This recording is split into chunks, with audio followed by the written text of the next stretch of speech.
Hello guys, यो चाहिँ आज मैले एउटा भिडियोमै देखेको थिएँ। मेडिमोन्स भन्ने एउटा आयुर्वेदिक नेचुरोपेथी है। यसरी नौनी घिउ चाहिँ अलिकति पानी हालेर काँसेको थाल, सायद म त्यति जान्दिनँ, काँसै होला यो है। झर्के पनि भन्छ, काँसा पनि भन्छ, तर मलाई त्यति याद भएन, काँसै होला सायद। अनि यसलाई चाहिँ नि दबाई बनाउनु अरे।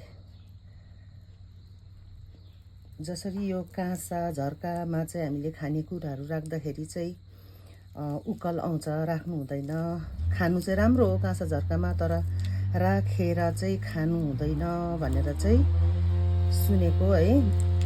तर यो घिउलाई चाहिँ, नौनी घिउलाई चाहिँ हामीले यसरी यसलाई चाहिँ कम्तीको पनि 1000 पल्ट जस्तो चाहिँ यसलाई पुरा म्यास गरेर धोएर पानी हाल्दै धोएर चाहिँ बनाएर राख्यौँ भने चाहिँ थुप्रो कुरा स्किन डिजिजको चाहिँ दबाई हुन्छ अरे। र मैले आज चाहिँ घिउ ल्याएको थिएँ र चाहिँ यो ट्राई गरेको, अनि हेर्छु कस्तो हुँदो रहेछ। अनि फेरि बादमा तपाईँहरूलाई पनि भन्छु यसरी धुनुपर्छ अरे। यस्तो हुँदो रहेछ। मजाले यसलाई घुमाइबस्यो, म्यास गरिबस्यो भने चाहिँ नि यति दामी हुँदो रहेछ। हेर्नुहोस्, क्रिम। यो चाहिँ खानेकुराहरू राख्यो भने चाहिँ अब पोइजन हुन्छ भनौँ, तर घिउलाई चाहिँ यसो गर्दाखेरि चाहिँ यो चाहिँ एउटा दबाईको रूपमा फर्म हुन्छ अरे।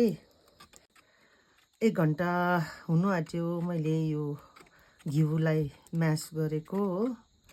हेर्नुहोस् कति चाहिँ क्रिमी भएर आएको छ। यस्तो हुँदो रहेछ। र दबाई बनाएको चाहिँ मैले एकछिन फ्रिजमा राखेको थिएँ, अनि यसरी जम्मिएको छ। अब यसलाई चाहिँ म बोटलिङ गर्छु। त्यहाँदेखि चाहिँ अब युज गरी हेर्छु है, यो कतिको अब यसले कतिको काम गर्छ दबाईको हेरौँ।